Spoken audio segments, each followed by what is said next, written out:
work session for Tuesday, October the 23rd. Madam Clerk, will you call the roll? Calling the roll, Mr. Germana. Here. Mr. Gallagher. Here. Strawn. Mr. Strawn is absent. Ms. Conwell. Here. Mr. Jones. Here. Mr. Rogers.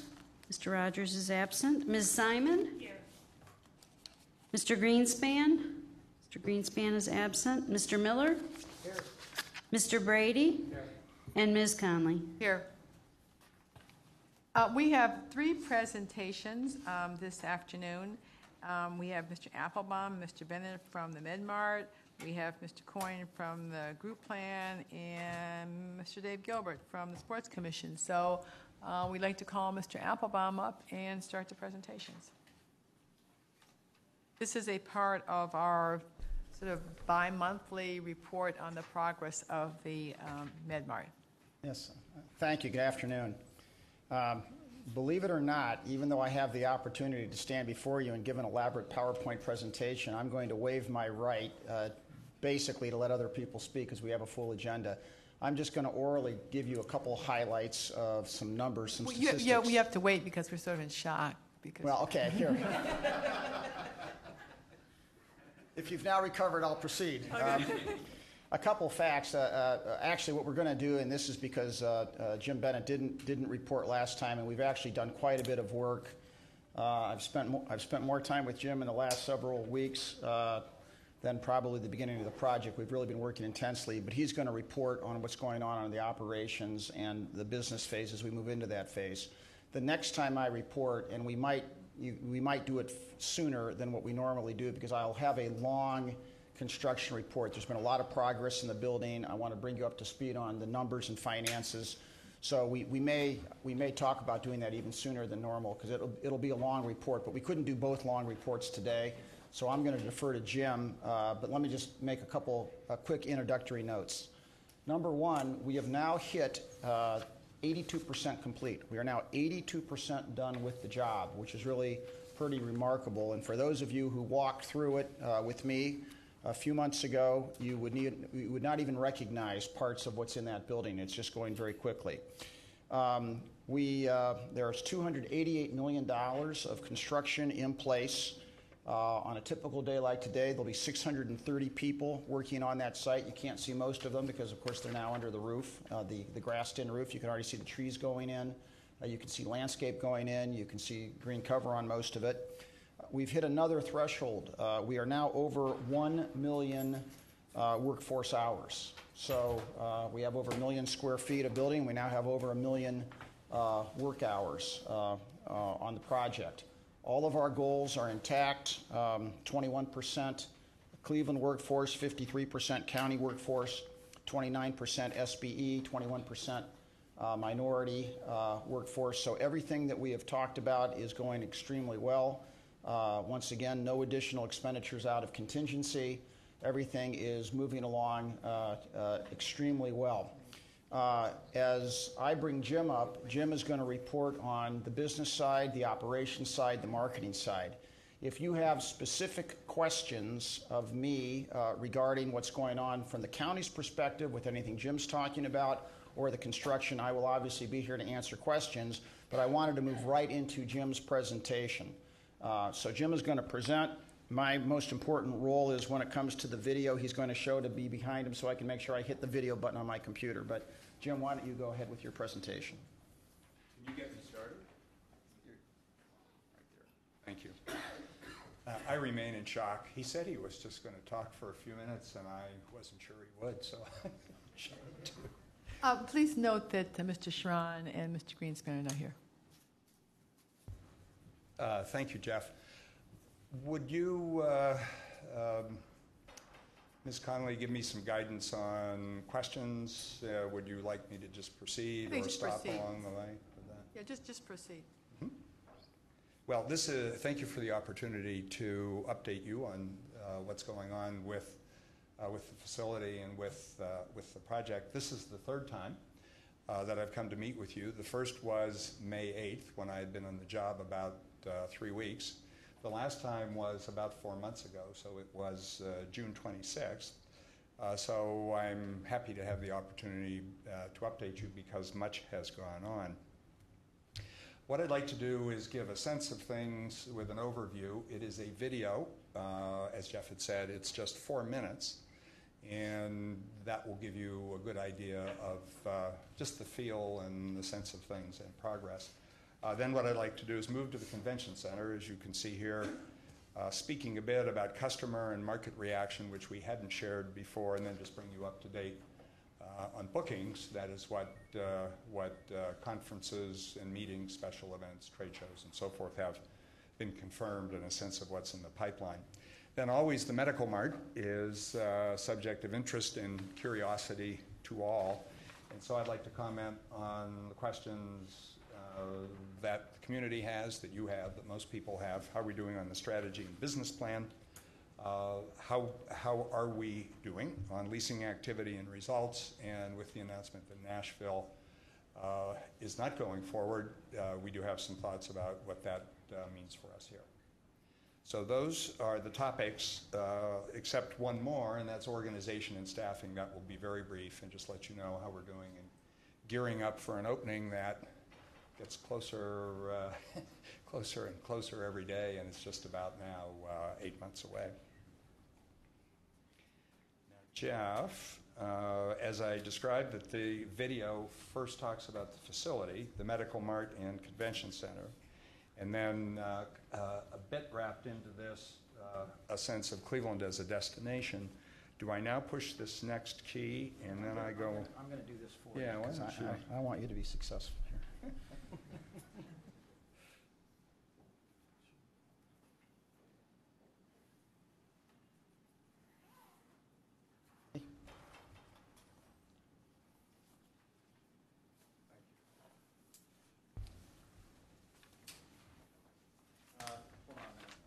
It has no sound. It should have sound.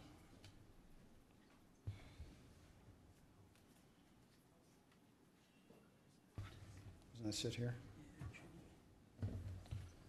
It's better with sound.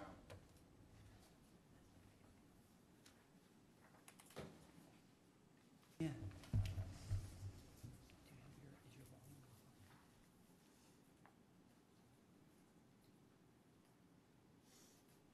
65 million Cleveland. 5 million.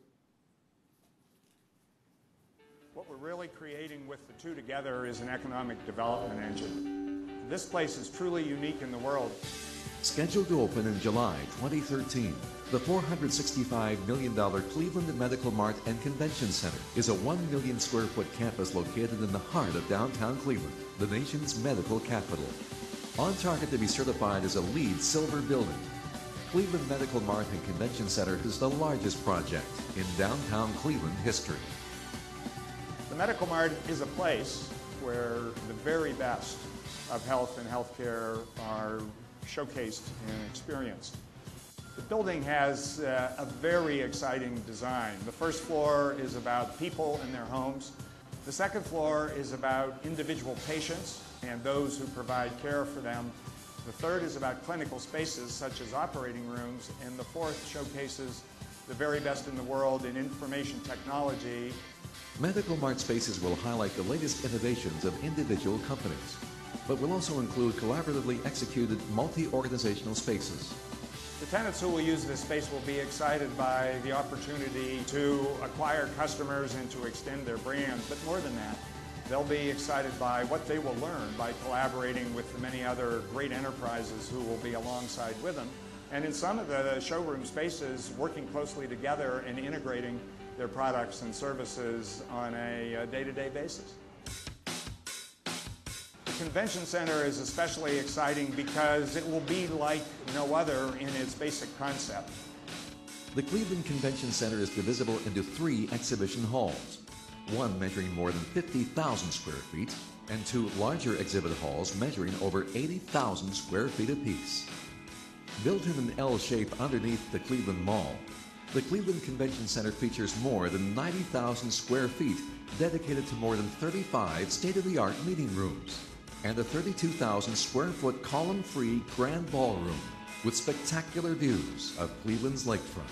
Convention Center is not just a place where people come and have meetings. The technology that we'll be providing enables us to bring people anywhere from the world into these meetings. What makes the Convention Center truly distinctive is its close integration with the Medical Mart and its particular appeal to health societies, health meetings, clinical trials, and for those attendees. Cleveland is a terrific place for this project. Probably there couldn't be a better one.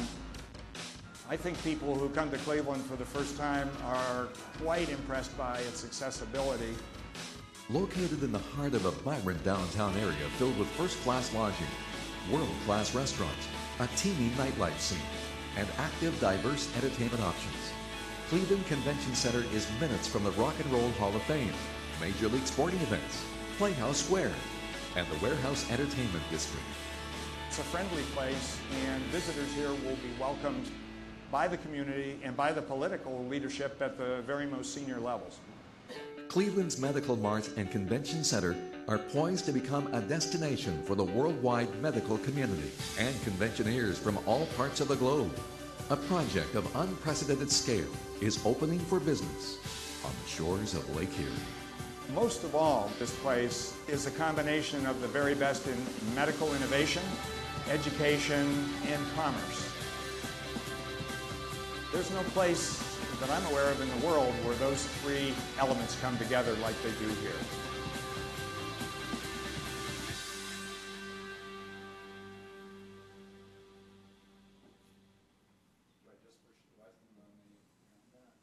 Thank you for taking the time to look at that and to have to see me with the hard hat jack. We had that twice in 3 days. You might be interested in knowing that we put that together in about 3 or 4 days at the request of a potential tenant in the Medical Mart who was taking many of that it's quite a big organization. It was taking many of its customers on a cruise. We were not going, but they wanted us to be represented on the cruise, so I guess it was 4 or 5 days, went over, shot some footage there, put it together, and it's been very well received. It gets lots of viewings on YouTube, and we have used it as an introduction to a number of meetings just to give the sense of how things are going. To be a bit more concrete, and I will do it in reverse order from what you'd seen in the video, just a few pages that comment and bring you up to date on the Convention Center. The first having to do with customer and market reaction. And what we've shown here, and my colleagues, particularly Brian Casey and Tony Prusak, who are taking more people through the building than probably the rest of us combined, other than Dave Johnson, our marketing and PR friend and colleague. This is what we hear. The building, and many of you I think have been through it, just overwhelmingly gets good reviews. And you get the sense of, I guess the first paraphrase there captured it the best. This is just way beyond what I imagined it would be. I had no idea. So we had all of Dr. Cosgrove's top leaders in 2 breakfast briefings and then walking through the building. Then we would reconvene them across the street and ask them what their reactions were, and I just could not have imagined was typical of the reaction. And they said, let's get all the department chairs in there, so we have 40 or 50 of the Cleveland Clinic department chairs coming through in groups as big as 20 in the balance of November. So you can see the other comments there. They speak for themselves. The regard for our town is what would make you proud, and these are the kinds of comments that we regularly get. We show well, we treat people very well, we make them feel welcome and important. Of course, the United Hub is an enormous plus, so anything and everything we do to keep that hub here is vitally important to the economics and the vitality of the Convention Center and the Medical Mart. The detractions and concerns, apart from the ones we're used to with regarding several months of the year, there is still some market reaction that says, sounds good, looks okay so far, call us when you're open, call us back, and we'll consider it a year or two from now. The hotel situation is our weakest link, my colleagues would say, and David Gilbert would probably confirm that from the Positively Cleveland standpoint. No connected facilities and no convention-sized hotel. And the first time I was before you, you asked me what you could do to help, and I said anything you could do to help resolve convenient parking and a larger hotel would be the single biggest missing thing in the product, what we find to be the biggest detractor. The parking, frequent questions tell me again about what we're doing here and how does that work, and then people are interested about access to the lake. The track record, so that's the sense of the market. We're pretty pleased with it. David would have to speak from the Positively Cleveland standpoint. We are glad we're back in the convention and meeting business and feel good about the market response. Not perfect, but it's playing well around the country and playing well against our competitive cities. Here is the track record, and just a word or two of explanation about these numbers. The bars are pretty simple. They are the total number. For example, in 2013, the bar says we have confirmed 9 trade shows or consumer shows, 8 significant meetings. When I saw you and reported to you on June 26th, the number in the bracket was 10 lower, so we had 7 then, so that's up 10. Most of those are in meetings because meetings is starting to take off, and we have had a couple of new trade shows. And similarly, you can see the bars as they go out over the years. I already discovered, I've reread this, and my colleagues have reread this many, many times, and there, if it matters, there is a typo in which I discovered about half an hour ago in 2019, and the room night number there is 7,140. I mention that because they're about pretty close if you add all those numbers on the bottom in terms of room nights. You see the attendees numbers. Room nights are about 80,000 so far. A rough rule of thumb is $1,000 per room night, and so that's $80 million in economic impact from the meetings that we have booked so far. This raises the question of how we let you know and the community know about this. It's a matter of important public information.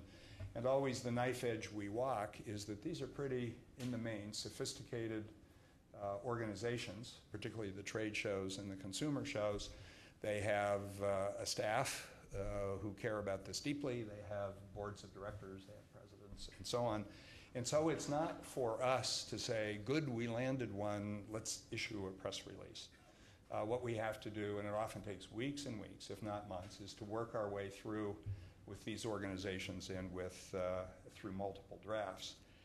That said, what we have done, and you may have seen this flow, is we've announced 13 conferences in the last 4 months, and I'm not going to comment on them. I have 2 pages, and they'll be in your documents. So these are the ones where we've worked through that process.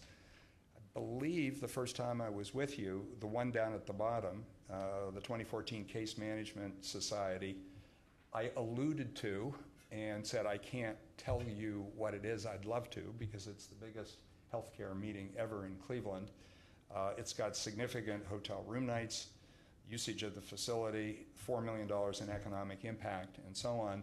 You might notice in our press releases that in every one we highlight those. So you'll always see in the press releases what runs have been put on the board in terms of the use of the facility and the impact on the community. I'm thinking that took us 3 months to work our way through multiple drafts and get the governance structure saying, okay, you can now release that, and we do it jointly, or often we do it with Positively Cleveland, because almost always we have collaborated on those. Here are some others.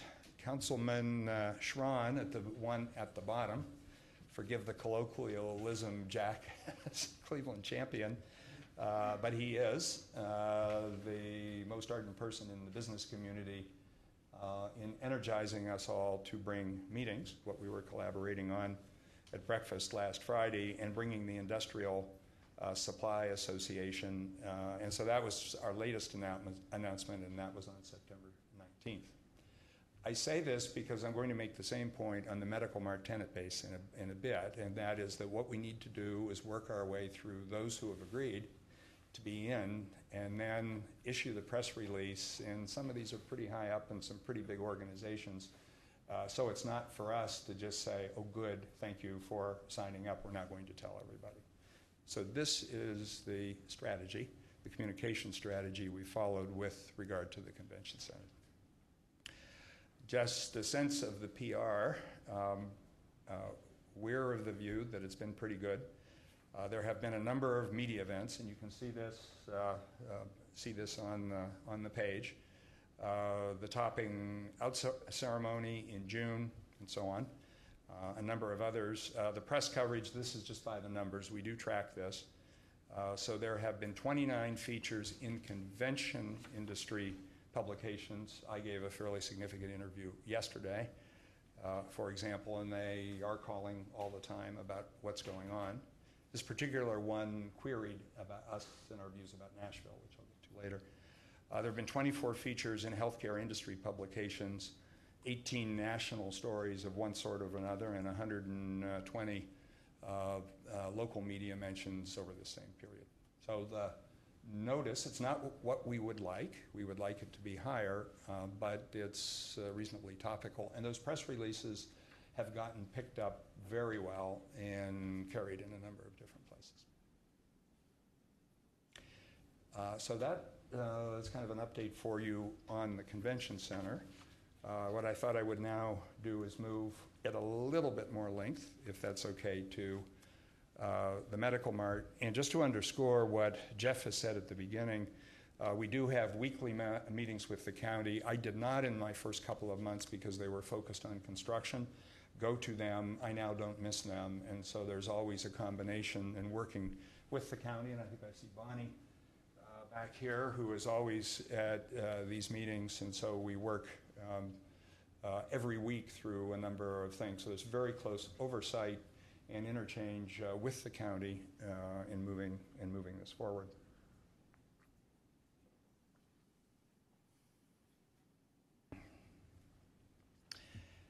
So the Medical Mart, what have been the challenges and the questions that have been around for some years, far before I arrived in April? What are you doing there? What is the strategy and business plan? Will there be a decent quality tenant base? Because I noticed this, and I wonder. What I was hearing for the first couple of months is, isn't Nashville way ahead? And now that Nashville is not way ahead, and it's not going forward, well, does the Nashville withdrawal spell the death of the Medical Mart concept? So is it on the other side of things? And so its demise is not good news, it's bad news. And then when are we going to see tenant announcements? These are quite appropriate questions. We all should ask them, and so I'd like to give you a bit of a sense of the answers to them as they stand today. This you have seen some number of times, and I come back to it because I start on the business plan with the Industry Advisory Board, which was a blessing coming from the Cuyahoga County Medical Mart Advisory Panel, which the county executive, which Ed convened, and then the medical community pulled together the participation of these companies. And then, of course, there are myself and my colleagues, and then the three ex officio members below. What we have said to them is, let's develop a plan for the building that's distinctive and compelling to the world. Think of it as a blank canvas for the moment. Let's build something or have a strategy and business plan that you want to be part of, in your individual company and organization, and your colleagues will be part of. And let's build something that makes a very good business case, so you are not doing this for enthusiasm for Cleveland or pro bono work. You're doing it because you're going to make money, and therefore it is something that gets support within your organization.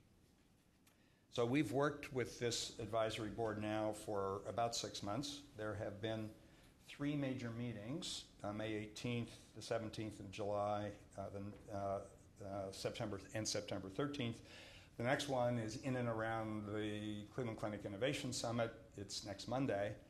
That will be our 4th, and we will ask them to continue with us as we go forward, and the membership will change and ebb and flow a bit. I would guess in between meetings we average 2, if not 3 conversations, meetings, physical tours. 11 of the 14 or 15 names on the list have been through the building, including from far away out of town, and have flown in, and have working sessions with them. And from this has come the strategy and business plan. You might remember that for 30 years I was with a firm called McKinsey & Company.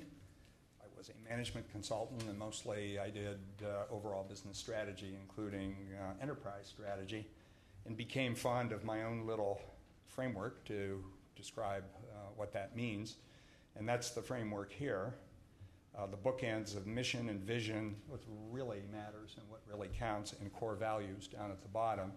And then a set of quite specific, substantive strategic priorities, and then what are the capacity elements organizationally you have to put in place so you can execute the whole thing.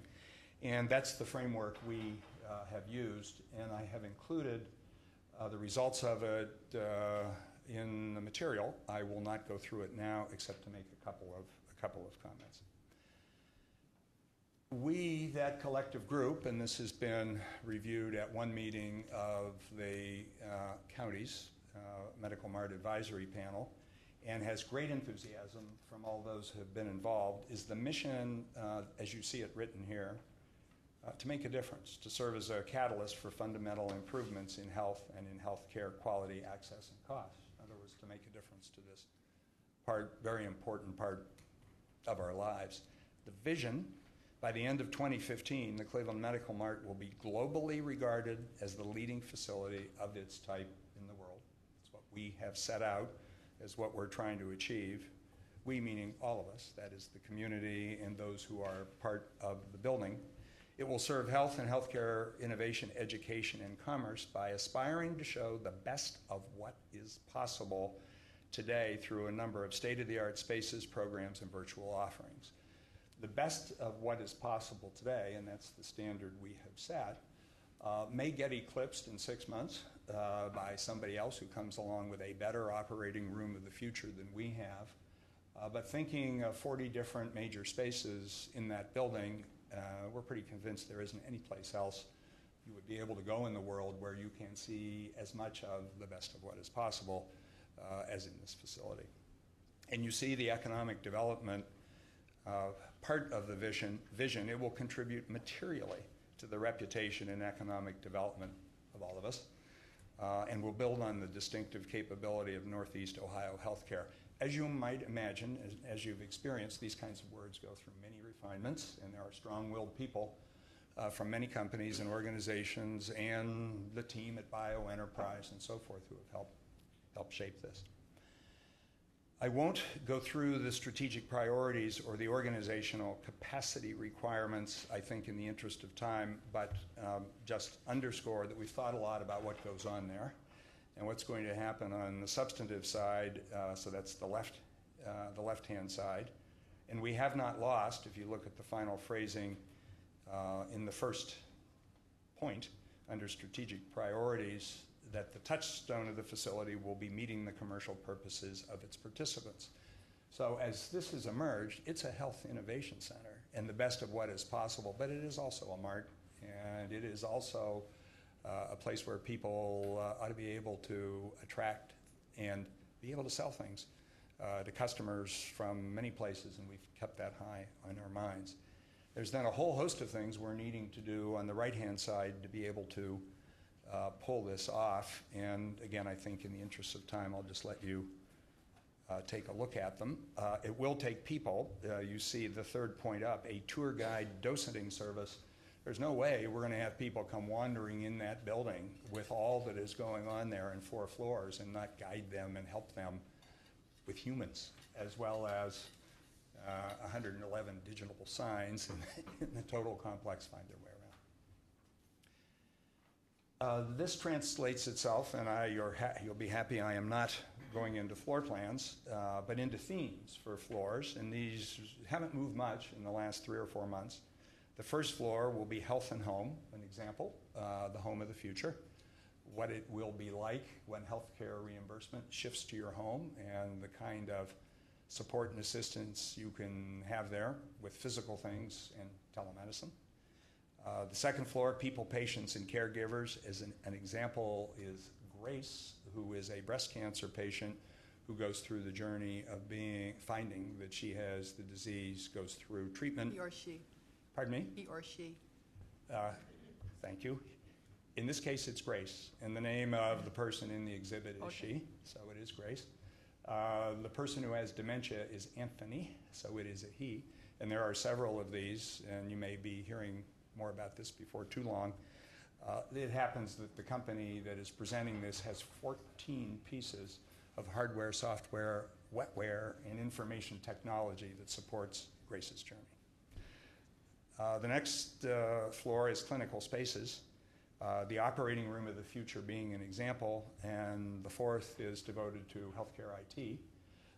And an example would be what's called an interoperability showcase, or various versions of that, and there are many wonderful things in the world of IT that could be on the fourth floor of the building. It will look good. We have engaged designers. The firm is called Vocon, and we are thinking very carefully about the overall look and feel of the building and how to get these messages at the bottom across. Collaborative, our core value, innovative, educational. It's a smart building in terms of building construction, experiential, and so on, promoting community. We've thought a lot about that and how to brand it that way. This is what individual spaces will look like. It will have a common look. So if you've gone in a mart somewhere, you might see a store that has a dark front and another one with an orange one and another one with glass. And so this will have a consistent look. And so, for example, there are no walls in the first 10 feet. The signage is required to be a certain sort. It will have this look and feel, but once you get beyond 10 feet, the owner of the store, the tenant, we've never liked that. We sort of like participant or somehow something better than tenant in this space, can do whatever they want and spend whatever amount of money they want, but the look and feel will be consistent. If you take it that all this has kind of come together so that we now have a strategy and business plan, and by my definition, having done this for a living, we've got a pretty good strategy and business plan so we can answer the question, what are you doing in there and what's going on? That's made everything easier, as you might imagine. And here's one way to look at it. Here's another little typo. I noticed it is proposal pipeline, not proposed. And a good way to think about it, this would be of no surprise to anyone. First, you would need to be introduced and have a conversation on the far left-hand side. That usually takes 30 to 45 minutes.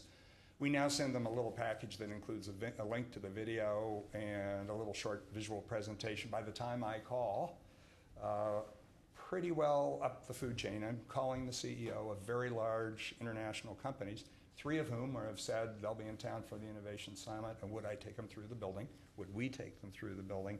It's a lot easier than it used to be when you have this material, and it's of real interest to senior management. So this isn't, with all due respect to lower levels of an organization, it's easier when you start at the top.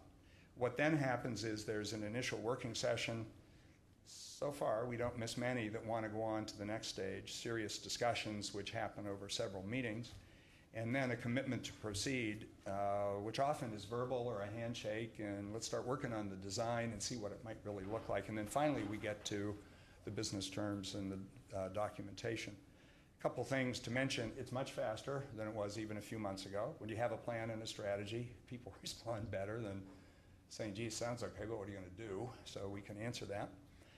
There's much greater willingness to commit. One of the announcements we hope to be making within a week doesn't yet have a lease, but we're in the second iteration of design. And the lease and buttoning down some of the details, when you have a handshake with a big company and they're designing, you can feel pretty good that it's likely to move forward. And so you don't get arguments among lawyers over what a lease looks like before you go ahead and start to design and get ready to be in the building. And then the business documentation, you should know we are charging full $26 a square foot, 1 month free rent for each term of your lease. We've extended the leases over the ones that were done 6 months ago, 5 years, 7 years instead of 3. And as you know, those had very large economic incentives. Now, it's a good lease package, but this is valuable real estate, and we're charging market rents. Our advisory board folks who have helped us build this have a more favorable beginning point, as well they should, because we wouldn't have something without them, and we feel good about doing that and having them in the building. So where are we? And I'll move fairly quickly. To give you a sense of what the prospects look like, because I'm going to compare this with Nashville in a minute. Here is where we now stand. When we put this together, our team, we had 84. In the last week, we've had 6 or 7 more inquiries. It's now over 90. Because each new press release or something comes out, someone calls and said, hey, I had an LOI 3 years ago. Can I get back in this? Or someone comes to notice us. We categorize them with rough justice into ones you've heard of. Because, of course, one of the worries at the beginning was, well, it's a lot of little local companies, and maybe that's fine, but it would be better if we had internationally or nationally prominent ones. In our categorization, 34, or rather 44, that's the top line going across left to right. So roughly half you would have heard of them. And then the other half, you would have heard of them, but because they're regionally or locally known. If you take the location and go vertically, fewer than half are our folks, and the slight majority are outside Northeast Ohio. So if there was a worry that what we're building here is something that was attractive to us within seeing distance, I think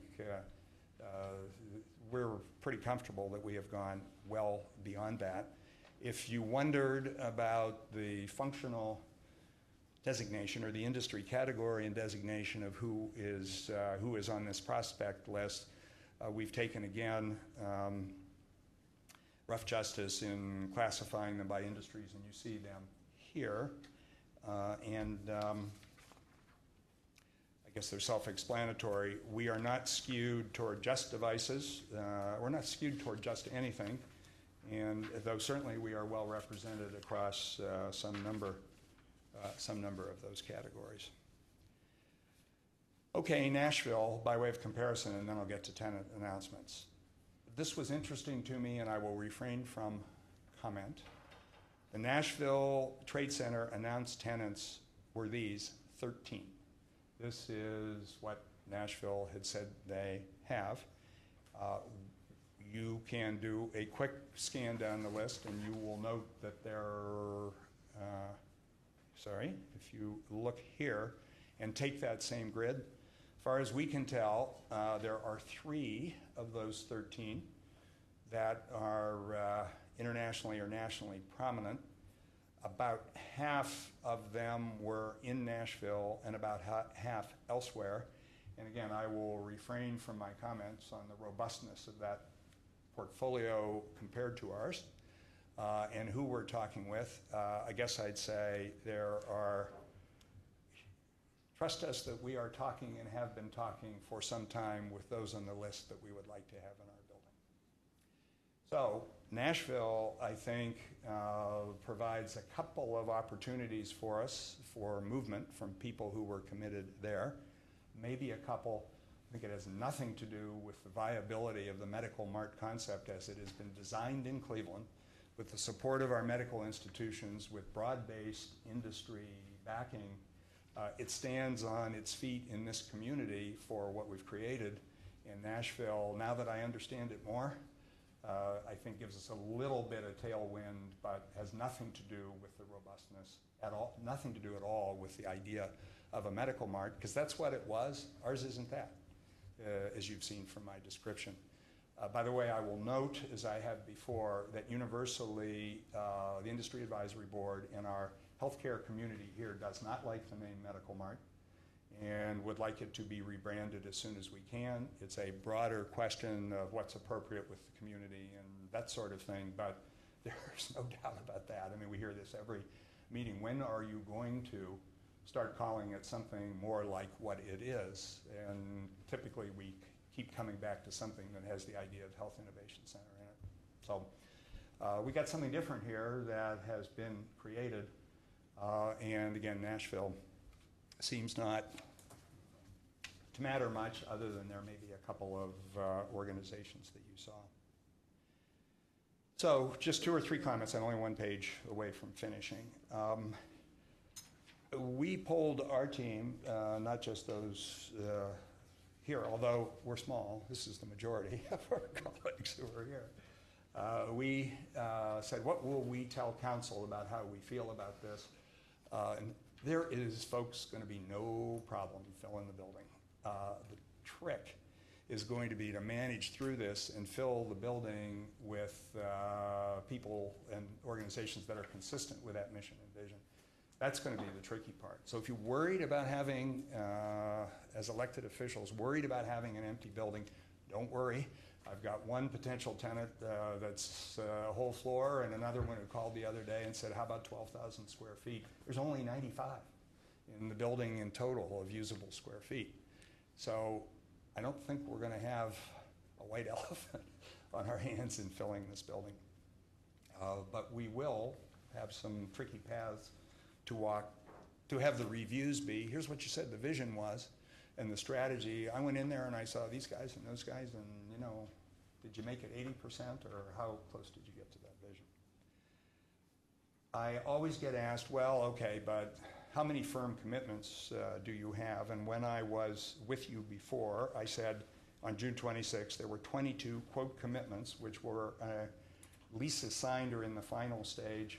We're very careful about that, and we don't inflate numbers. I guess today I would say I feel really good right now about firm commitments, about 25 with about 50,000 square feet. Remember, we have 95, and lurking around is another 125,000 square feet at least in that prospect list of people who have said, they're in different stages, but people who have said they are interested. On announcements. What we will do, we are not at liberty, like no retail business is or no shopping mall, to send out a list of tenants until the tenants have said they are happy doing it. So our plan continues to be to respect their confidentiality. And we're behind just because of the process we've been through where we were on convention business. But we're hoping to start with announcements, and can never promise, but if things go well, there'll be a couple of them within the next week, and then there'll be another one shortly thereafter, and I think you'll start to see announcements coming, and I think you'll be proud of who it is that announces and what they have to say. So that was the next to the last topic. The last one is very brief, organization and staffing. We've got 9 people as we sit today. We are in the process of adding 15 at least more by early January, so we are ramping up pretty quickly, and we're actively involved in several search processes. We're headed to 40 plus before the July opening. We should tell you we have 13 or will outsource partners. So this is just the interior team, but there will be much more capability in outsourced partners. For example, housekeeping and cleaning. For example, the electricians who set up trade show floors and do all this wiring. For example, people who do all these wonderful things with AV and produce shows and that sort of thing. And 5 of them will have managers. They have offices. That's been part of the proposition to them. You must staff it, so they're members of our team. So there will be a fairly significant capability, but we are in the ramp-up stage. So I'm sorry for being so long, but hopefully we have covered most of the things that would come to your mind. And Judge Conley, I'm happy for any questions or comments or whatever anybody would have. Mr. Schrein has a question. A few questions. sorry. Sorry about that. The Cleveland Clinic had announced a meeting I was at one time by Mr. Cosgrove that the Innovation Summit in the future was going to be placed here inside of our facility. Everybody was all bubbly about that. I didn't see it on the list. Now, obviously not this year's because the building's not done, but with the 2013, is that going to come here? Or the 2014? Let's say that with the number of innovation summits they're thinking of, Dr. Cosgrove remembers well. I reminded him of it, what he had to say, and he reiterated what he said. It is more complicated than you might imagine because it's quite a production to move it down, but they are committed to do a very great number of things here. And I guess I'll let them make the decision on which year it is for that particular summit, but they're thinking of having at least 2 summits that are now on their drawing boards. Okay, well, they have it every year, I think, don't they? Yeah, they're thinking of adding another one that would be annual. And then you indicate... I will, Jack, I'll let I'll let Dr. Cosgrove speak for the clinic. Sounds great. You indicated that 3 CEOs are coming who are potentially, I guess, at the Nashville consideration, or I'm not sure whether the 3 were also in that mix. Are they going to be informed of the $100 million Economic Development Fund to try to convince them of a further hook? I appreciated being educated by you and Mr. Kelly as to what would be available, and one of those I am hoping you can join us in the discussion to do that. Nobody that's been in our radar scope has ever thought of Nashville. So that's the interesting thing. You didn't see on that list any of those companies that are here on this advisory board. You saw no major device companies or international, but one, international entities, and I've just not seen any crossover. So no, they are not Nashville. Okay, oriented. But my real question was to make sure that they're aware of the Western Reserve Fund and its $100 million to convince them that there's more here to Northeastern Ohio. As good as the Medical Mart or whatever its future name will be, that we hopefully they'll land their call center or some other components within that out there. So yes, and I clearly understood from our discussion that the Medical Mart is a separate proposition, and the Development Fund has to do with bringing jobs and other kinds of operations, and is not something that enhances the Medical Mart. But it's a total package that we can offer that nobody else can offer, between Medical Mart, $100 million fund, conventions, Cleveland Clinic, exposure, hopefully, university, and all those things. I think that really makes it a unique offering that I don't think anybody in the world can offer what's going on here. That's exciting. And the last question, the Nashville was 280,000 square feet in their vision, and ours is running about 95. Well, for a moment, Nashville is much, much bigger. Those were the committed tenants, and that was well less than 60% of the space that they needed to get financing. So it's, Brian, do you remember, or Tony, what the Nashville Center is? It was supposed to be 1 million square feet. Yeah, okay, and so we're 10% of this. But their Medical Mart was It was the whole thing. That was the crazy concept. Oh, okay. They were I've walked the floor of that building. The new convention center, the Music City Center, is almost ready to open. The city was stuck with a 1 million square foot convention center, and that was to have been the Nashville Medical Trade Center. And they needed something like $350 to even be able to get financing, or to try to get financing.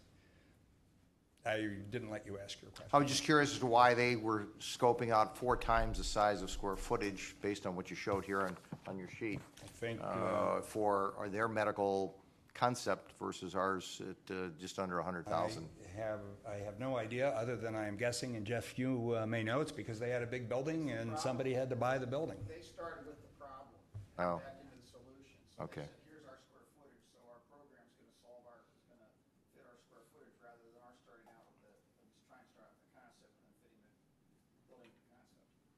Yeah, If you had a mart where you imagined 5 X-ray machine providers lined up competing with each other, and 4 wheelchair companies, and I suppose in 7 furniture companies, I suppose you could imagine how that would take up 1 million square feet. We've had a difficult enough time thinking through how to productively use 100, and I can't, having now been in this business 6 months, quite figure out how that would have been possible.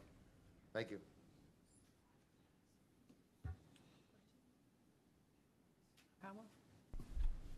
Through the chair to Mr. Bennett, you stated about the tenants, that we have so many proposed tenants. How long is the leases for those tenants? Well, the original letters of intent, and there were quite some number of leases signed, all of which we've gone back and suggested that we reconsider them, were 3 years, and many of them non-renewable. We are now suggesting 5 to 7. And we have said if you want to stay with the lease you had before, coming out of the original proposal, we will. Nobody so far has said, and rent-free, nobody so far has said that's what we want to do. They'd rather go back and renegotiate. So we're thinking of 5 to 7 year terms and staggered. For the ones that we already have signed, have they agreed to that? They have signed it. We have then gone back and said, would you like to do an amendment where we have a longer term and different economics, and so far they're saying sure. In the main. So I would think the bulk of the leases will be 5 to 7. And who is responsible for the booking or marketing events to the medical mart? 'Cause I'm just looking at, and there's no page numbers on here, the chart that's showing the bookings and the confirmed events. I'm just worried about when we get to 2016, the numbers are going down. So maybe I'm reading the chart wrong. We just haven't been booked yet because it's so far away. Page 5. So I think you're reading The the convention chart. center meetings overview, the booked/confirmed events. Well, we have 2 of our team here, Brian Casey and Tony Prusak. We have another colleague, Craig Thompson. That makes 3 of us. We then, right now, are interviewing 3 finalists for 2 or 3 more positions. And David, in Positively Cleveland, Mike Burns has how many on, pardon me? 7. So there are, for the sake of argument, a dozen or more feet on the street who are addressing all those years. And so I guess I'm just looking at, we have 7-year span from 2013 to 2019. I guess just in my mind, since the first 3 years look pretty good, when do you start to keep going further down to make sure that we, Well, right away, and 40 of the proposals that are on the street right now, some considerable number, aren't they, gentlemen, are oriented to the longer term, and we keep feeding the... If you look at the bookings cycle, and Mr. Gilbert can probably speak a little bit more onto this, is that Cleveland is very short-term. Could you come up and speak into the microphone so that everyone can hear you? Because this is being recorded, people won't be able to hear you. Hi, Tony Prusak, Senior Director of Convention Sales for the Convention Center. Cleveland is typically a very short-term city in the booking cycle for conventions. In my experience in the convention world from hotels and working at Positively Cleveland many years ago, we ramp up about 3 years. So 36 months is where most of the bookings that we see. So looking out into the future, we're now in 2012. So 2012 through 2015 is where the bulk of our meetings are. Looking at the chart here that we placed in here, booking out 7 years is probably a first time for Cleveland that we've booked well in advance. And in the proposals pending, we have proposals out for those future years, 2016 through 2019. Typically, the majority of these bookings are associations, about 60% healthcare, 40% non-healthcare. And it all depends on the association, what their rotation is. Some associations rotate east-west, some rotate east-central, west coast. It all depends on the association. And when they release their RFPs, requests for proposals, when conventions are needed to be booked. So in that first 3 years, that's really, we're in that sweet spot of Cleveland for the size of the conventions. Booking out even further out as we have through 2019 is very, very favorable for us. We have not seen that in the future, booking that further out. And with the proposals pending, getting back to Mr. Bennett's point, is many people want to see the facility near completion before they go to their board and say, let's pick Cleveland and sign on the dotted line. So again, with bringing more staff aboard, we'll continue, hopefully see those numbers continue to move north and working with Positively Cleveland on a daily basis. Thank you. Thank you. We appreciate the encouragement of Mr. Applebaum and the county to add to our sales complement. We value that encouragement and appreciate it always. Judge, I was just wondering if, look at me calling you Judge, he even said Judge.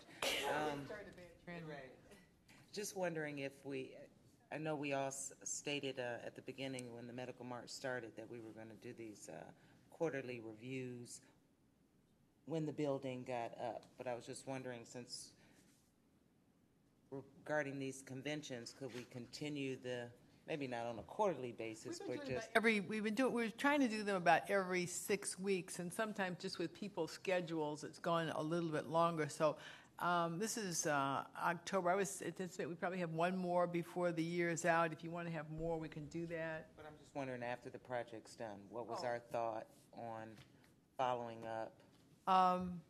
Maybe twice a year, just seeing where they are. Yeah, probably. Yeah. Okay. From our part, Clearly, I wanted to drop. I see what you're saying. Right. We can do that. From our part, at the first meeting, in introducing myself, I underscored that I work for you and for the people of the county. So whatever would be your pleasure, we would be happy to be responsive. Yeah, and I just spoke with Mr. Schrawn. We might be able to do it in his committee or something, but let's continue on until we have the groundbreaking, but then we could do it in the Economic Development Committee. I think so. It's a very logical place to put it, the Economic Development Committee. Sure. Work together to solve that, all the components. Mr. Miller? Madam President, to Mr. Bennett, could you explain what the interaction and collaboration would be between the Health Innovation Center and the Convention Center?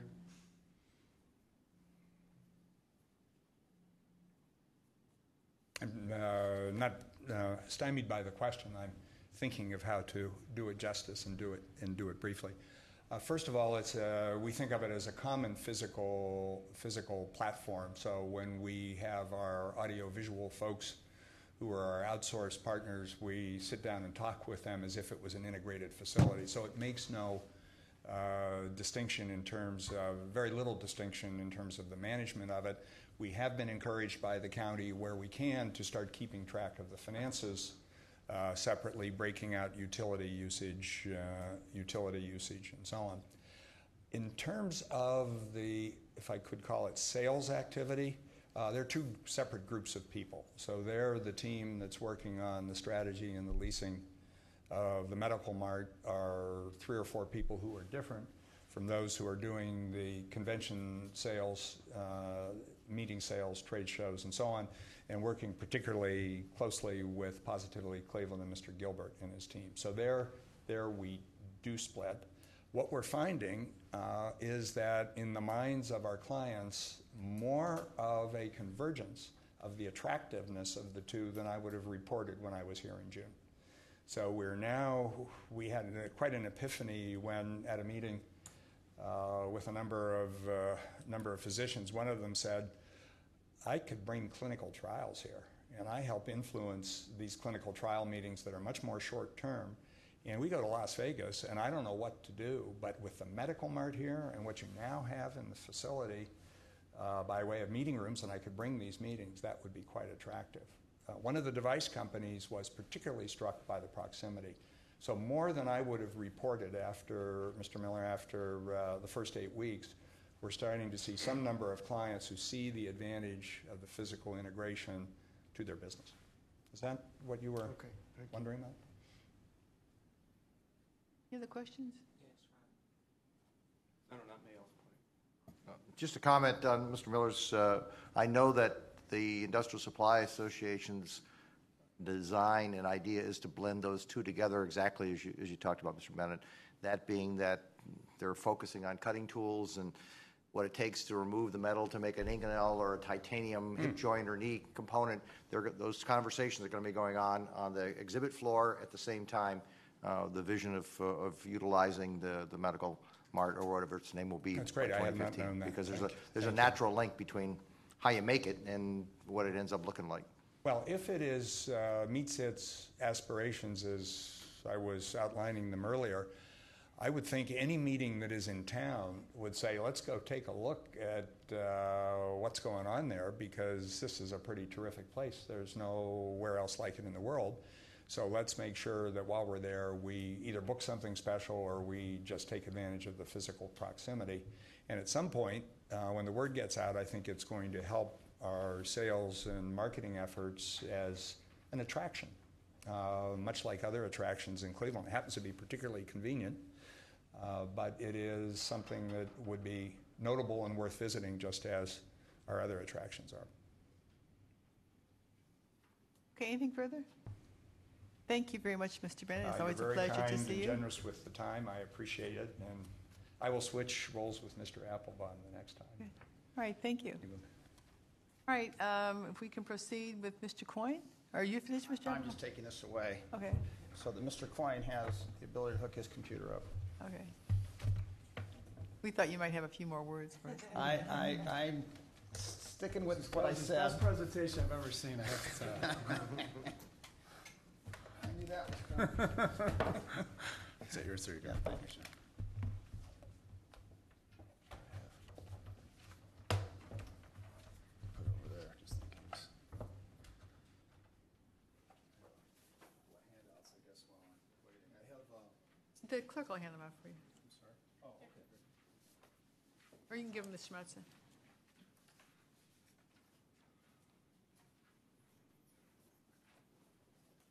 Sarah. What I'm handing out is the public participation and community engagement timeline, which, thank you, which identifies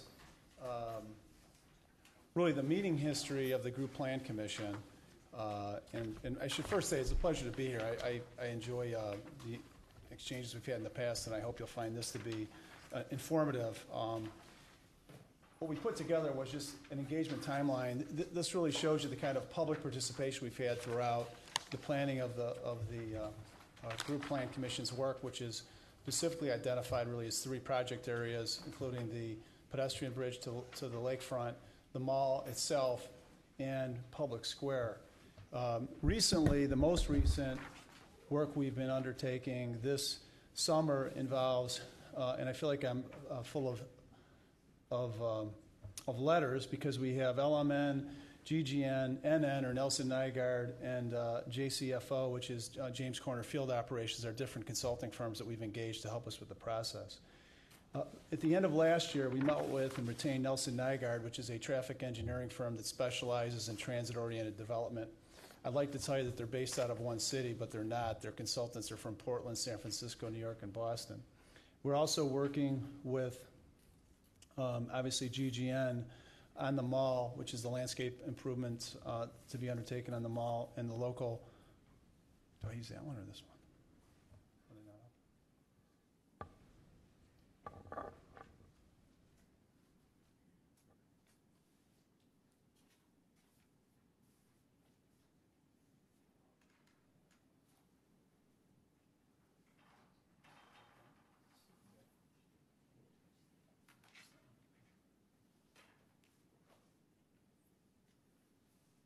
I'll continue talking while we're working on our technological difficulties here. So we've worked with GGN on the mall itself, and lately we've been working with James Corner Field Operations for the improvements to Public Square. So we're trying to handle all 3 at one time, and then that will be the, okay. We're trying to handle all 3 at one time, and as it currently stands, we're kind of excited because we feel like we've got our hands around Public Square, and I'll share that with you in a moment. When we started this process, we knew we had to raise funds for consulting work to be done.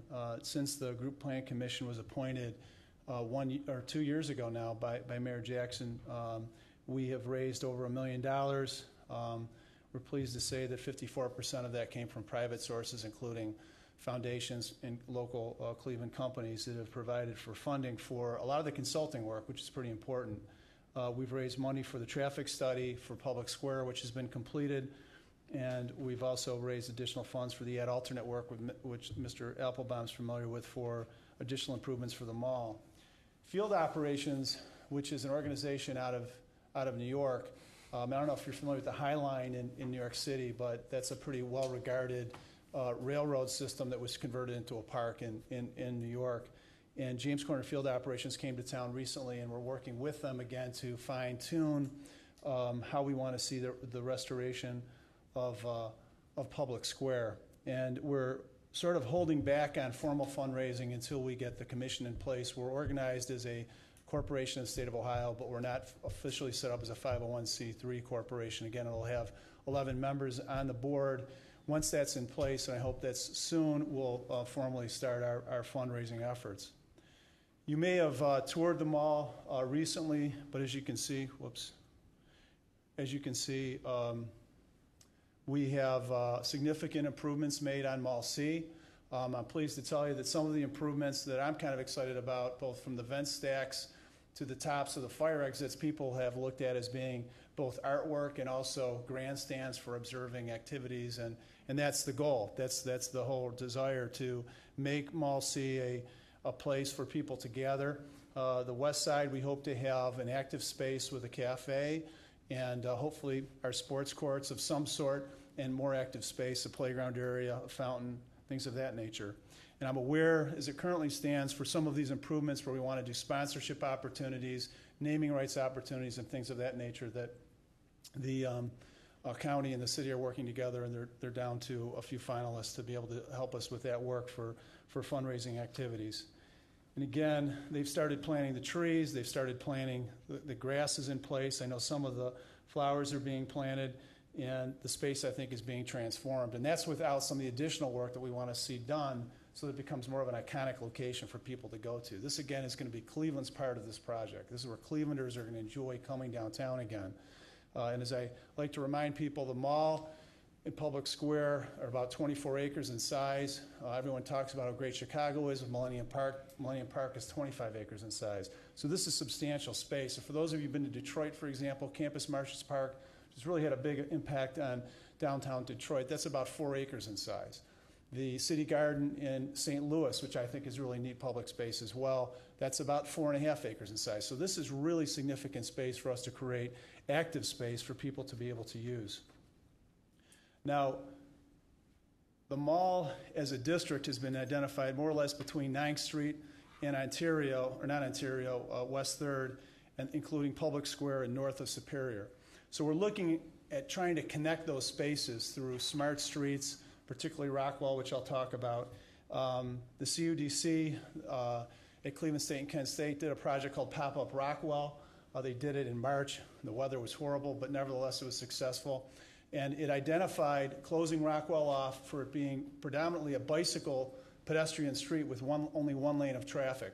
When they looked at it, they realized that you could wind Rockwell through very underutilized streets in downtown Cleveland all the way to campus University Village at Cleveland State University. So you could have a very safe, friendly way, if you will, to bicycle down to the square, to the mall, into the heart of downtown Cleveland.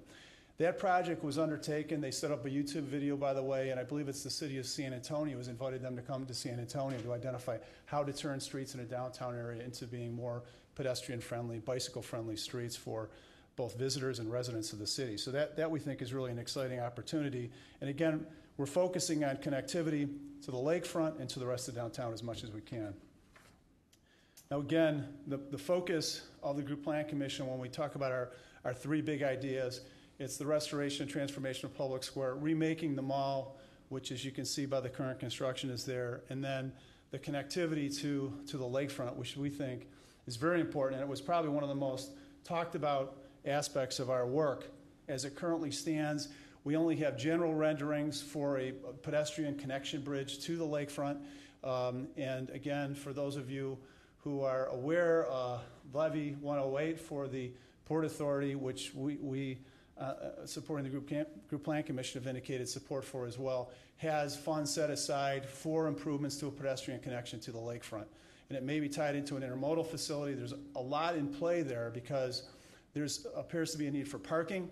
So structured parking off of 9th Street north of City Hall looks like a possibility, an intriguing opportunity, in addition to connect Amtrak, RTA, and other transportation opportunities in that location just north of our convention facility could be really exciting. In addition, by having a pedestrian connection to the lakefront, you're integrating our convention and visitor tourist destination facility to, the Rock and Roll Hall of Fame, the Science Center, the Brown Stadium, the lakefront in general. This is huge. This is huge. And again, it's still embryonic, if you will, but if 108 passes, that's going to be a big shot in the arm. And for what it's worth, we've gone down the path of 2 Tiger grants that we haven't been able to secure to help fund this. This would be, again, a big shot in the arm for the project in general. And we want to try to do it and have it designed so it would be potentially either climate controlled or covered. So if we can have a connection to both RTA line and the Amtrak station, as well as a connection to the stair tower on the northeast side of the convention facility, you could actually provide connection to the convention facility through a parking facility and also through the intermodal if we can figure out how to pull that off. Getting back to Public Square, which has been our latest work, we had Nelson Nygaard identify traffic patterns in downtown, again, in transforming the square and creating more green space. To remind the council, there are 10 acres on Public Square, 10 acres, 6 acres are hard surface, streets, sidewalks, asphalt. 6 out of 10 acres are that kind of material. It's not environmentally friendly. It's not really an attractive park-like area, and we think we could do better. So Nelson Nygaard has helped us go through the process of identifying how to reimagine the square. The square currently has 4 quadrants. One of the quadrants is owned by the county, the other by the city, the 3 by the city. So we've identified 3 of several scenarios to be studied further, and as it currently stands, the middle scenario, D or D plus, is the one we're focusing on currently. Nelson Nygaard identified scenario E, which had some potential, but it didn't seem to be worth the effort, given the fact that you're not going to be changing the south side of the square significantly. You're still going to have some disruption of bus service. You're still going to have some issues that relate to operations that we didn't think were necessarily worth pursuing if we were going to try to really transform the square. If I could bounce over to what we call the unified square, which was sort of an image that the planning and urban design team for the Group Plan Commission, that working group, wanted to pursue. We looked at it, and to be candid, while it looks good on paper, functionally it'd be very difficult to do because it would predominantly create about a 10-acre space or 8-acre space being a park, but accessing it through traffic lights and a significant amount of traffic around the square would be problematic. So as we looked at that, the cost to RTA, the disruption of the bus system, potential traffic congestion issues off the square, we looked at it and said that might not be the best way to go. More importantly, our traffic consultant, Nelson Nygaard, and I don't remember the park in Portland that has a hard rail line through it. If you think about it, if you had transit only through the square on Superior, you're creating an opportunity for people to be dropped off right in the middle of the square or adjacent to the square and to go through the square. So it provides additional activity. You could still narrow Superior, which is our goal, but at the same time, it would provide for active space in having transit going through it. Now, we're still studying scenarios D or D plus, which is that scenario. One would involve just transit only through the square. The other would involve transit and vehicular traffic through the square. So we just want to see that they work well together and that we can do it without disrupting traffic service on the square. In either scenario, we'll have to relocate some bus stops, and we have some pretty clever ways that we don't have designed yet to address that, so that the bus service downtown will still be well handled, and in my view, because of the nature of the ambiance of the square being improved, hopefully programmed, it'll be a better scenario for people who are taking public transit downtown. So those are things that we're trying to address. So as it currently stands, we're waiting for Nelson Nygaard to complete their study for traffic impacts so that we can pursue the DD plus proposal. And then we're taking that information, we integrate that with the work of James Corner Field Operations to identify how to bring the square together when it gets planned further. And again, as it stands, the D+ scenario involves closing off Ontario completely, maintaining traffic along Superior, and also to try to minimize the traffic disruption on the north side of Public Square. I would tell all of you, if you go and look at Public Square, you'll see that there are striped areas. There are actually asphalt paved areas that are not used. It was designed to be a certain width, and the buses don't use all of the asphalt, but we need to make sure that we can reconfigure that so that it can accommodate improvements. And as it currently stands, the D and D+ range that's up on the square would show, or on the screen would show, Ontario being eliminated and transit being allowed through Superior. To give you, again, dimensional ideas of how this park would be established, this shows you an overlay of the unification of the quadrants to two rectangular pieces of property and rectangular public space on the square. The size of those individual squares are approximately 1 acre for each quadrant. We would expect that it would be heavily landscaped on both the north and south rectangles, the south including the county's Soldiers and Sailors Monument. And our goal is to try to landscape it as much as we can to provide for a heavier tree canopy that's currently there and to include flexible space, because we'd like to think of Public Square still being used for festivals. We're looking at identifying how you can accommodate the food trucks, for example, being pulled onto the square. So you could have the food trucks, instead of having them be in the street, they could actually be on the square so that you could accommodate festivals, farmers markets, things of that nature, but have them off the street, in the street location. The food truck industry is changing significantly, and we think that that can make for a better environment for people to utilize the food trucks during certain times of the year. So we want to make the identity of a design to our square to be very unique, and again, that's evolving currently. Depending on the width of the roadway, the two rectangular parcels would be between 2.6 and 2.7 acres on both the north and south side, and so that's a significant amount of space to have programmed and to have designed. We're also looking at trying to be conscious of a diagonal connection, which is not really very strong on Public Square. Given the nature of the Medical Mart and the Convention Center development and a connection to the lakefront, the goal is to have a stronger connection from the front of Terminal Tower and the casino diagonally across the square. And then, of course, if you go down Ontario to the north, you can get to the Medical Mart that way as well. But we're trying to identify different pedestrian paths. What we find in looking at the square is that a lot of folks really use the square not only for transportation and waiting, but they walk through it. There's no reason to stop going through the square. So we're looking at that from a pedestrian perspective. And again, we think that the food opportunities are great. We'd like to see a better location for possibly a cafe, possibly located food trucks on the square, and to continue to work with local vendors for farmers markets, locally grown produce, things of that nature. And we hope to have some element of a cafe or food facility on Mall C, but we think that these are going to be attractive opportunities for programming the square and working with the Downtown Cleveland Alliance to try to do that.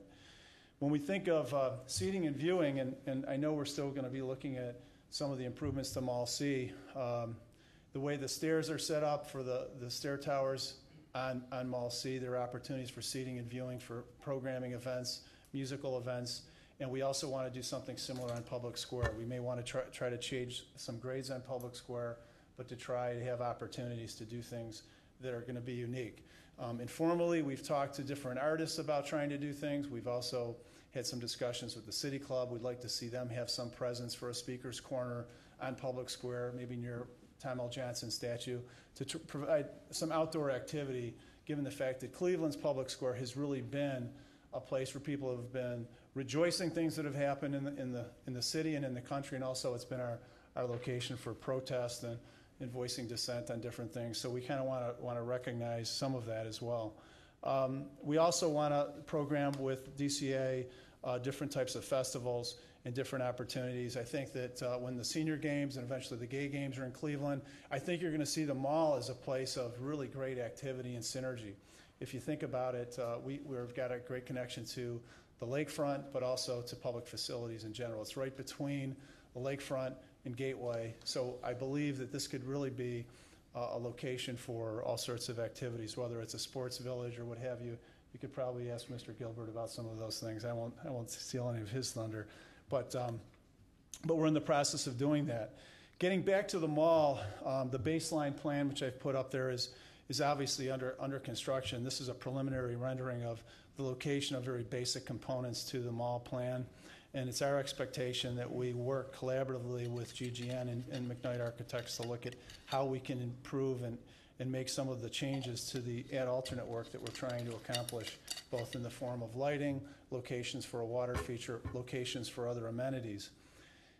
You may recall when I spoke to the council some time ago that this concept of urban rooms has been evolving. So you'd have little pocket parks along the promenades of the mall.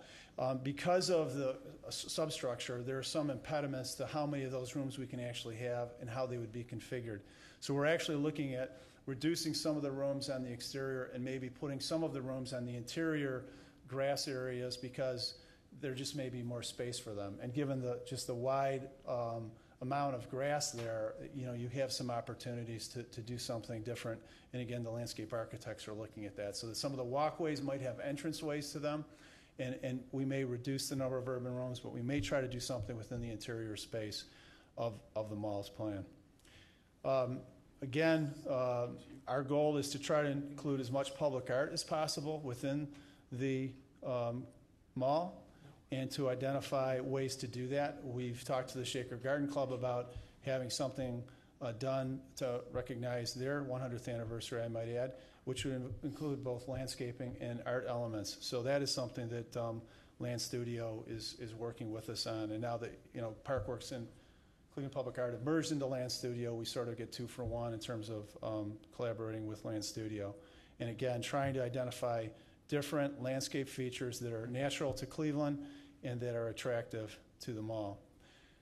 The last thing about the mall that's evolved, our recommendation is to close off East 3rd Street between the federal courthouse and the public library. And part of that is to create a plaza or a green space, but also to frame it in with lighting between the 2 buildings. The goal of that is to bring the mall into downtown so that it's closer to downtown. It becomes a new entranceway to the mall and makes it kind of an iconic entranceway as opposed to having that as just a street that's used predominantly for a bus layover periodically. And again, it gets very little vehicular traffic. So we think that could be a huge advantage to the mall. We've also looked at that as a potential location for an ice rink. We've talked to the folks at the arcade, and they have some planned improvements for the Hyatt Arcade. And the thought process there is to, again, to attract and draw the mall to the heart of downtown, to recolor the pavement in front of the arcade across from the reading garden so that you can have what we call the red carpet into the mall or into the reading garden. And again, this would just be an element that would provide for an additional direction for people to walk to and go to the mall as a destination and not simply a dormant public space, which is how it was at one time. This slide does show you some of the pop-up Cleveland work that was done, and it shows you grassing in part of Rockwell and providing for it to be more pedestrian friendly, to have a sidewalk on the south side, which currently doesn't exist, to have some grass and landscaping in the middle, and where the bicyclist is, it'd be a location for one-way vehicular traffic down Rockwell, which is how it is currently configured. And again, this shows you some of the proposed greening of Rockwell, which has very few trees on it currently. So that is where we stand today. Again, it's our expectation that we'll start to fundraise fairly soon. We want to do a gala. We wanted to establish a way to start to proceed to raise monies both publicly and privately for the project to be successful. And with that, I'll be glad to answer any questions you may have. Questions? Mr. Brady? It's, not to nitpick, but I'm just curious. Tom Johnson is going to stay where he is, right? Well, I think it's tabula rasa. It may or may not. No, we're looking at, you've got different historical structures on the square, and we want to see how best to use that. Well, you know that he's rated as the second best mayor in the history of the United States. I thought he was the best mayor in the history of the Well, United I think so too, because LaGuardia beat him out, and I figure with the Yankees and Manhattan and everything, it's not even fair. States. I'd still say he's the best mayor. I don't take second fiddle to anybody from New The York. other thing is, you've got a photograph here, a rendition, an art, this Yes. down here, and I'm trying to, I see the football stadium, and I see the backs of the courthouse, of the county courthouse and the city hall, I think. Yeah. What is that? Oh, that's interesting. That was actually an AIA design competition, and it was financed in part by the AIA and the Lincoln Land Institute. And it was really a bunch of students that got together, actually from around the country, that designed a bridge network to link downtown to the lakefront. This was done a few years ago. We only have that in there as a concept. That was the winning proposal. It would cost about $200 million to do it, but we thought it was cool. So we just included it. But cool. that's not what we're expecting to do. Okay, thank you. But if, Councilman Gallagher has some suggestions on financing, I'm all ears. But again, if I can just go back to Johnson, though, depending on if the statuesque stays there or not, that would be a likely potential scenario for a soapbox, a speaker's corner in that area, because it does have some history for That's that. what he It used really it for. does, That's and what so it's used for. yeah, and we'd like to have it a little more formalized. It's really doesn't. There's really nothing there to be able to do that, but to have a brass soapbox somewhere on an elevated area in that location might be interesting. But we're looking at how to sort of recognize Cleveland's history as best we can, because obviously he's considered to be Cleveland's greatest mayor. We should be careful how we say that, though, because we have current mayors that are there too. But that's something we want to recognize and keep that history. Best former mayor. Best former mayor. Madam Chair. Any other questions? Mr. Greenspan? Yes. Great, thank you. With all the, obviously there's all that plans and they're in flux, what type of budget do you realistically? It's about $90 million is the budget, and I will tell you that the preliminary budget for for each part of it could be in flux, because it's about a year old or so, and we're still sort of fine tuning that. Madam President, if I can continue, the Rock Hall, I know they've got a program right now of trying to do some type of connectivity Correct. to the Rock Hall. How are those plans being integrated into what you're looking Well, at? the landing zone for the bridge would be between the Rock and Roll Hall of Fame and the Science Center, probably closer to the Science Center's lawn, but on the eastern side of it, so that it could be potentially connected to it's been years since I saw some of the connections between the Rock Hall and the Science Center. There's the potential for actually enclosing a connection between the two. I'm sorry, I was talking about, they're doing like the stars, and in Hollywood. They were talking about doing some type of program around Cleveland, and every so often have an opportunity for local street performers and things like that. I was just curious on those plans. Well, I know that we have not had any direct communication with them recently on some of their programming. I mean, I thought it was something to consider doing when they started the stars in the sidewalk, or the guitars, I should say.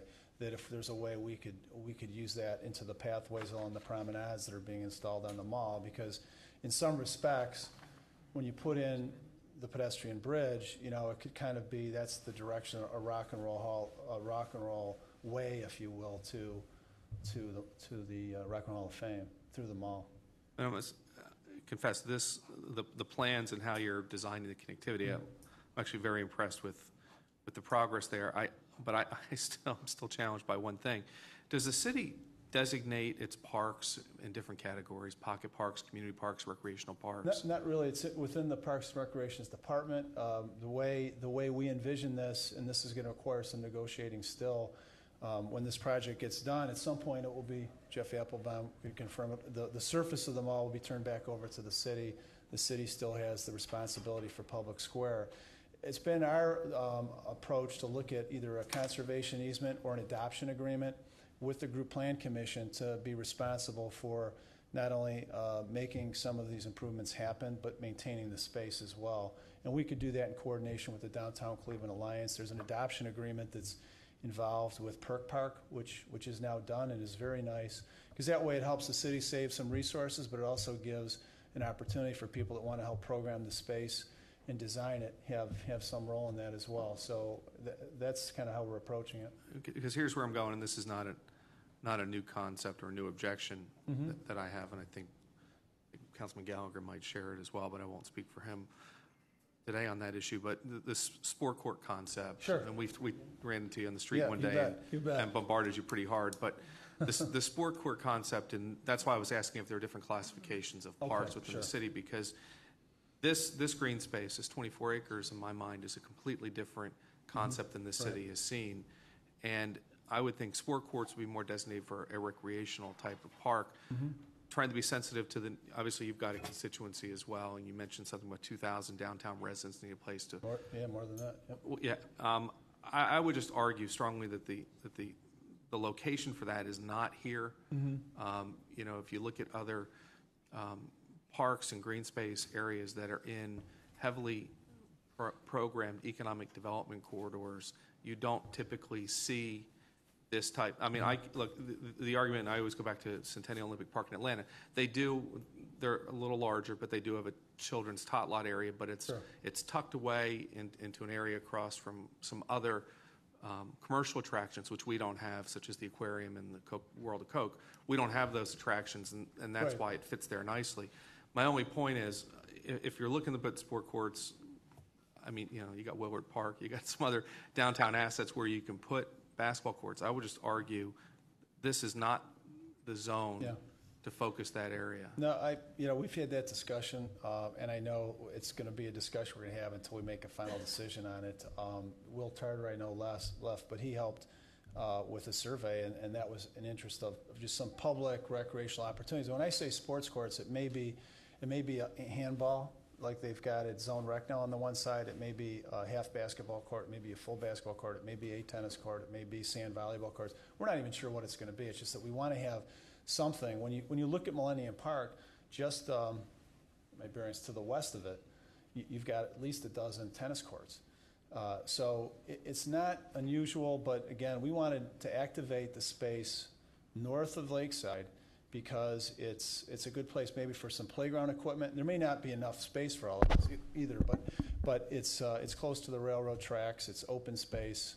So that's how the designers kind of recommended. If we do anything like that, that would be the location. It wouldn't be on Mall A, wouldn't be on Mall B, and you wouldn't put basketball and tennis courts on public square certainly. So that's the thought. But we'll see. I would just happens. think that, and maybe even working with the land bank on identifying parcels. I just think, I feel strongly in saying this. This is the wrong area, the wrong purpose for that. But I'm not disputing the need for the city to have those functions in the downtown area. No, I hear you. Just not here. No, I hear you. And there aren't a lot of locations. There really aren't.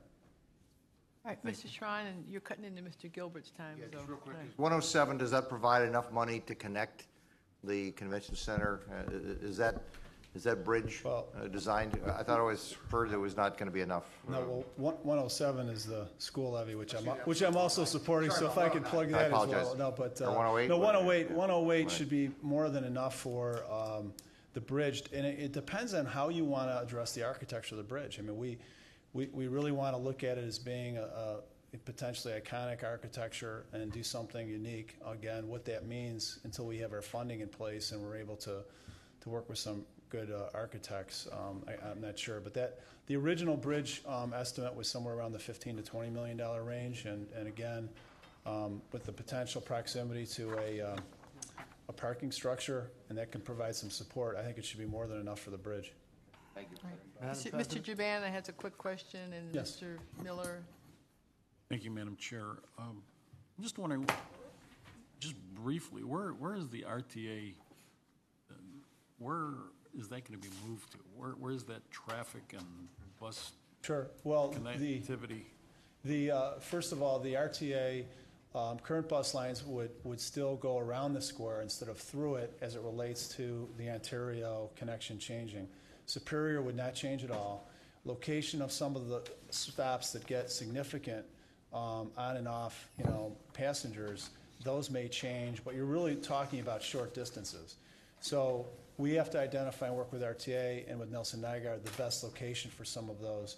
One of the suggestions is to actually put in a better stop, almost like a health line stop on the west side of the square, in front of the parking lot that's there.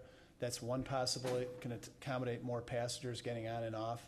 But otherwise, most of the passengers will remain within a block of the square, and we hope that it shouldn't be too disruptive of our RTA's operation. There are some costs involved that we have to address, but those are often preliminary that relate to fuel costs and things of that nature. So that's actually one of the more interesting sort of scientific studies that are undertaken with the collaboration with RTA. Okay, Mr. Miller, and we're cutting into Mr. Gilbert's time, so we got to get going. Madam President, to Mr. Coyne, my question is somewhat along the same line. It's if you do the D or D plus plan for Public Square at a cost of $30 to $50 million or something like that, what are the benefits to doing that justify that cost? Well, you know, if you look at what's happened in other cities when you make these kinds of improvements, the amount of real estate activity within proximity of those park improvements is substantial. There's a professor from Texas named Professor Crompton that has talked about when you make public park improvements in central business districts, within 200 or 300 feet from those improvements, you will see housing activity, commercial real estate activity. You'll see that being locations where people want to live, work, play. It's pretty much a proven formula in other parts of the country. And in my view, we've just sort of neglected to pursue that actively in Cleveland. When you think of the improvements for the mall in the square, you're going to have the location where the county administration building is look to be upgraded in terms of how it can be used.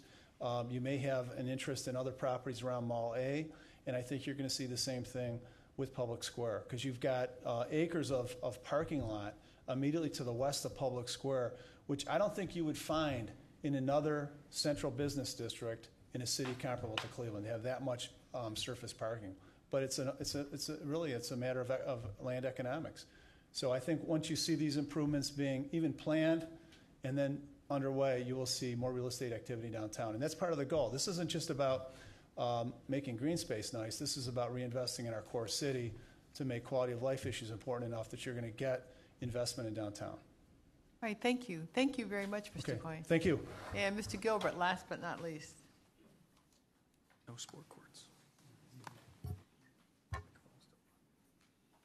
Thank you all very much. I appreciate the opportunity. My name is David Gilbert, and I actually run two separate nonprofit organizations in town. One, the Greater Cleveland Sports Commission, that I've been running for about the past 13 years since it started, and for the last couple of years, Positively Cleveland. They're actually two completely separate, independent organizations, separate boards, separate staff, separate funding. I'm just actually a shared employee running both organizations. And how this meeting came about early last spring, Judge Conley and I had breakfast together, and the county's actually been a longtime supporter of the Sports Commission. Was just talking to her a little bit about the work that we do, and she thought it would be important to come and speak to County Council. And there's some members that we know here and some that we don't. And being a supporter of the organization, I just appreciate the opportunity just to tell you a little bit about what we do and how we do it and the impact it has on the county. So I think we're done at 5, so I'll make it kind of quick and then leave some time for questions.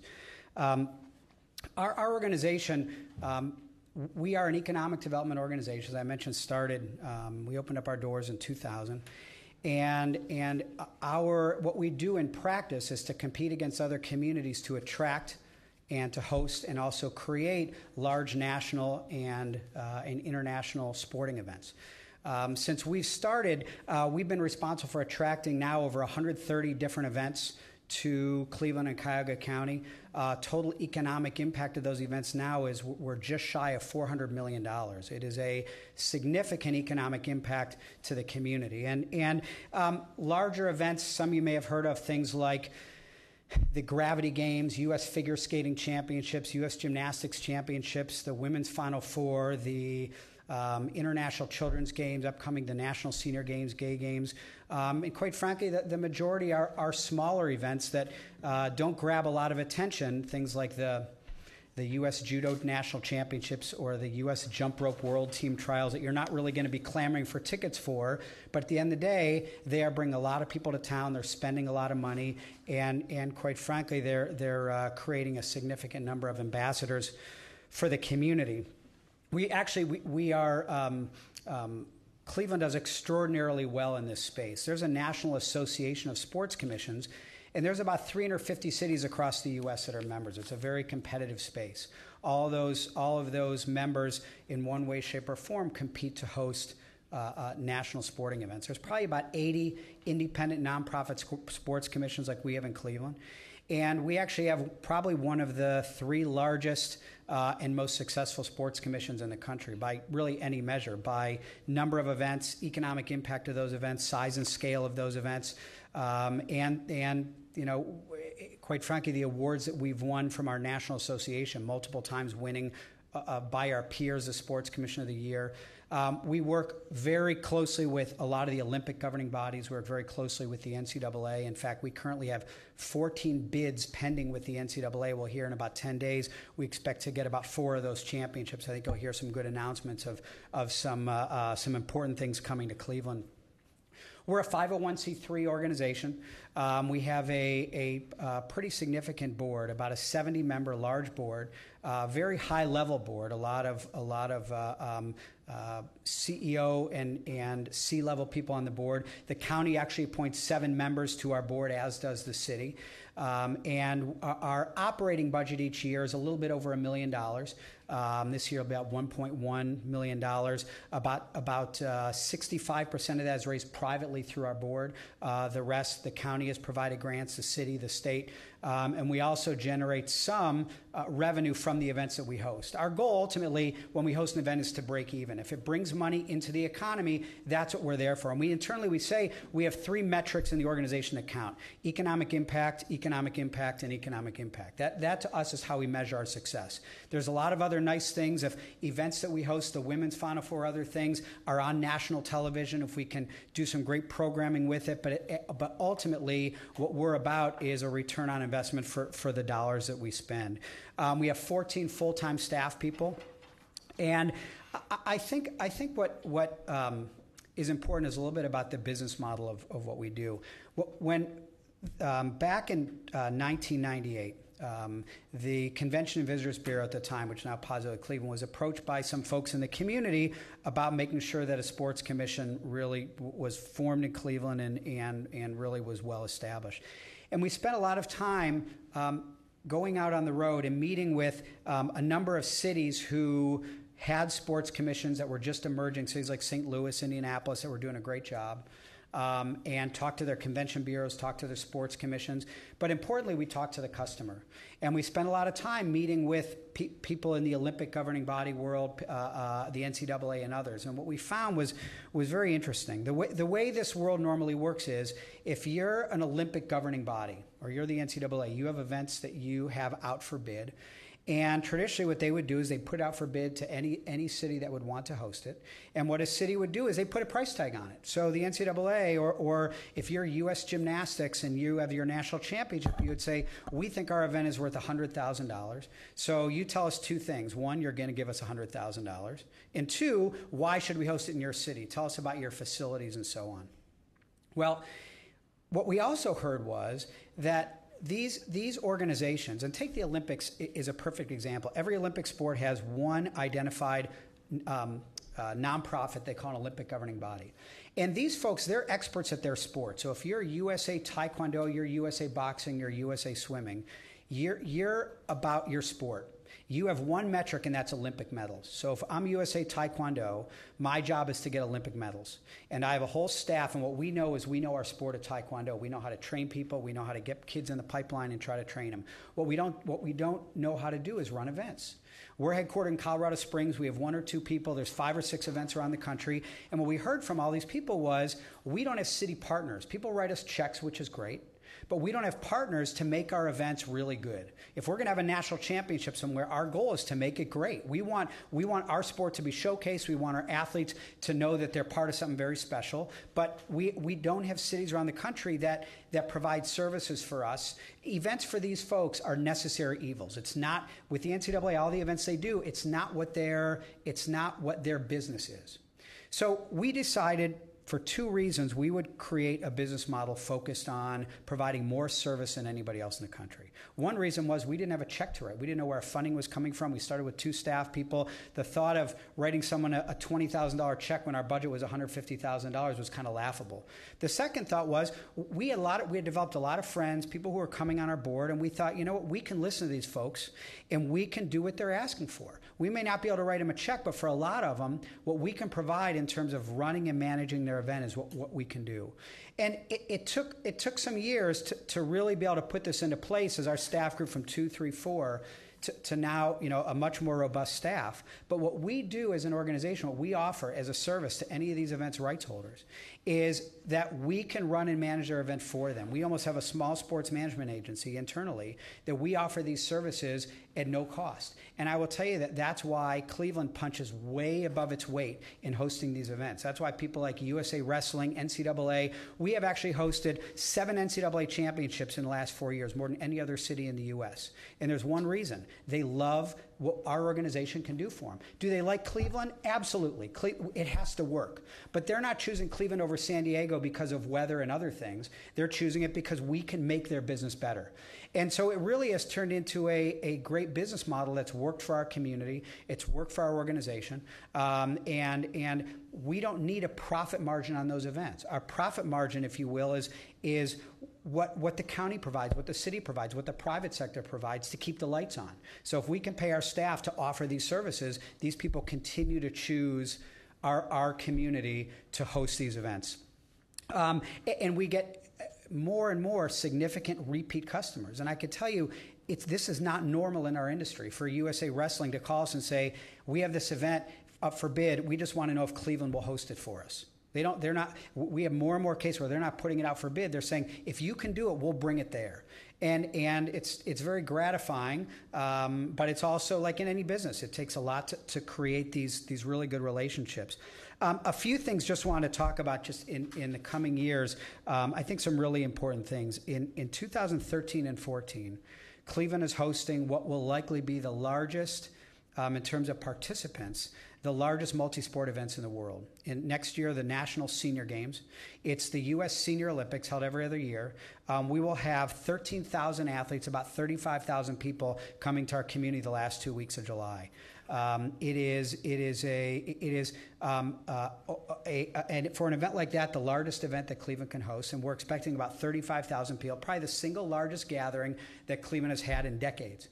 And I could tell you that we are doing things with that event no other community ever has. We're getting very close to having our funding done and in place, and our organization is running it, managing it, and we're now at a point where, far ahead of any city in the last several times it's been held, cities scrambled to put it together.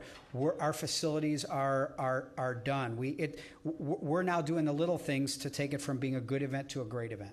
And I tell you, the city was a big supporter. The mayor, first time that we've hosted an event that the city put up significant cash toward an event, $500,000. And what the mayor said, and he said, this is not just the economic impact. He said, what I love is we have 35,000 ambassadors coming to our city.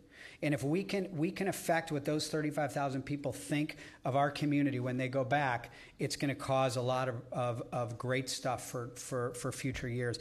Gay Games in 2014, also it'll be one of the largest events in the world, about 10,000 athletes coming from all over the world.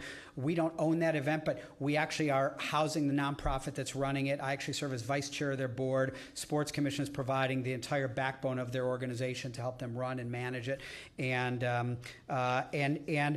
one last thing I'll say with the Senior Games, it'll actually now be the first event being held in the new convention center. So it's an unbelievable way for us to open up this new convention center. It'll be full. Every square inch will be full with sports, with a festival village, and it's just a great opportunity for Cleveland. Lastly, I'll just mention the other thing we've gotten into. our board about 6-7 years ago said, if we've become very adept at running these events, let's not just wait to host other people's events. Let's try to create and own some of our own. So we've actually gotten into creating and owning and operating some of our own events, which now annually, things like an event called the Continental Cup. It's a multi-sport youth event. Last year we had 3,000 athletes from 15 countries and 4 sports, brought about $3 million in the local community. We actually made a few bucks on it. And we last year we started the Cleveland Classic, an HBCU Black College Classic football game at Brown Stadium. The second year was very successful, brought in about 1,000 people from out of town. We broke even on the event, and we're doing more and more of that. We're sort of taking our destiny into our own hands. So again, that's a real thumbnail. The last thing I'll leave you with, I guess 2 last things. The first, again, is a thank you for what the county has provided the last number of years in operating support. And we've done a calculation that for every dollar that our organization has spent since we started in 2000 for the operations of the organization, which is about $12 million over the 13 years, we've generated about $32 back in direct dollars being spent by people coming into town from those events, and it's something that we keep running tabs on, because it's very important for us, that for you or anybody else to know that there truly is an ROI. This is not a nice to have. It's fun to have these events. This is purely about economics for the community. So with that, I'll just open it up to any questions, and 5 minutes to spare. Thank you, Mr. Gilbert. Questions? Well, thank you for very much thank you for the time. We appreciate it. Thank you. Thanks. All right, do we have any other miscellaneous business? Any public announcements? Real quick, miscellaneous. Yes. I'd like to recognize out here in the audience Margaret Meg Vanderbilt. She is a Cleveland State University student majoring in the economic development, and she graduates this year. So she's a mentee of mine that I get a chance to work with at Cleveland State. So welcome, Meg. Welcome. All right, any public comment or any announcements? All right, we stand adjourned for 5 minutes before we start meeting at 5. Thank you. Thank you. I got 2 quick.